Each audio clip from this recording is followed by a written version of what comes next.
ایک صاحب نے انڈیا سے یہ مسئلہ پوچھا کہ حضور علیہ الصلوۃ والسلام اگر وطر پڑھتے تو کون سی صورتوں کا حضور علیہ السلام نے انتخاب کیا؟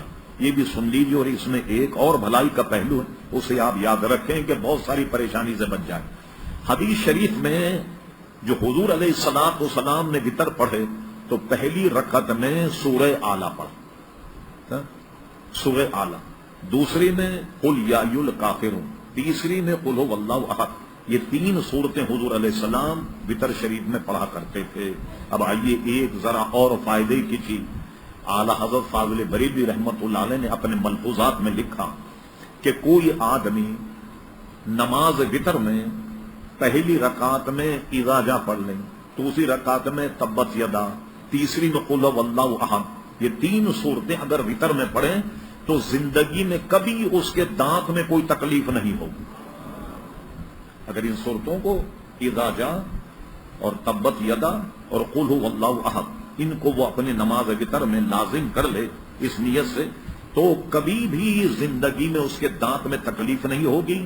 بلکہ اعلیٰ حضرت نے یہ لکھا کوئی آدمی اگر اس کا پابند ہو جائے تو 100 برس کا بھی ہو تو گنا کھائے گا، یعنی اتنے مضبوط دانت ہوں گے کہ 100 برس کی عمر میں بھی گنا کھائے گا۔ تو یہ دانتوں کی تکلیف سے بچنے کا بھی ایک بہت اچھا نسخہ ہے۔ ہوا یہ ہمیں جب یہ مسئلہ معلوم نہیں تھا، ہمارے کوئی دانت گر گئے۔ میں ساؤتھ افریقہ گیا، ایک ہمارے میمن بھائی تھے محمد بھائی، انہوں نے کہا یہ آپ کی جو 2 ڈاڑیں ہیں یہ میں کسی ڈینٹسٹ سے بنوا دیتا ہوں۔ تو آپ کو سن کے تعجب ہوگا، بعض ایسی نعمتیں اللہ تعالیٰ کی جو ہمیں معلوم نہیں۔ ساؤتھ افریقہ میں خصوصاً ایک شہر ہے اس کا، ابھی ذرا نام یاد آ جائے گا، اس میں پانی میں کیلشیم ہی نہیں۔ اب تو آپ کو یہاں پتہ ہی نہیں لگا کہ بھئی کیا مرض ہے کیا نہیں، پانی میں کیلشیم نہیں، تو 20 برس کے آدمی کے دانت گر جاتے ہیں۔ کوئی جو جوان عورت کر کے لائیں تو پاکستان میں طلاق ہو جائے اس کے بھی دانت نقلی ہوں گے، 20-22 سال کی دلہن کے دانت بھی نقلی ہوں گے۔ کیپ ٹاؤن میں بالکل کیلشیم نہیں ہے پانی میں، بہت جلدی دانت گر جائے۔ جہاں زیادہ مرض ہوگا وہاں کے ماہرین بہت ہوں گے، وہ لے گئے کہ ڈینٹسٹ کے پاس، اس نے ہماری داڑھ کا معائنہ کیا، لیکن اپنے آلے سے دوسرے دانت ایسے ایسے بجائے، اس کو بڑا تعجب ہوا، یہ تو میوزک کی آواز آ رہی، اتنے مضبوط دانت ہیں آپ۔ پھر میں نے اسے بتایا، میں نے کہا بھائی یہ عمل ہمارے شیخ نے لکھا ہے تو میں یہ عمل کرتا ہوں۔ وہ انگریزی داں آدمی تھا، فوراً قلم لے کر اس نے نسخہ لکھا، پہلی رکعت میں کیا ہے اذا جاء، دوسری میں کیا ہے تبت یدا، تیسری میں کیا ہے قل ھو اللہ احد۔